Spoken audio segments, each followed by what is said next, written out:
Marami na rin pong mga kaso ng mga pangaharas po ng mga online lending app dahil po sa hirap ng paniningil nila sa mga umuutang. Kasi napakabilis nga naman nito, Miss Shane, dahil online siya.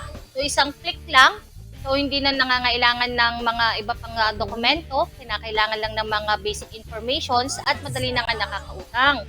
Yun nga lang po, dapat po kasi ay maging responsable din po tayo. Kasi sa hirap ng buhay ngayon, Miss Shane, talagang mapapautang ka.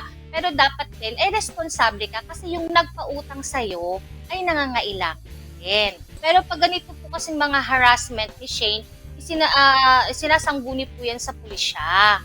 Dahil kahit po na hindi po makabayad din pa agad ng utang, hindi naman po tama na harasin po natin yung pong ating mga pinautang. Pero dapat, ang utang, Babayaran. binabayaran. Utang mo yun eh.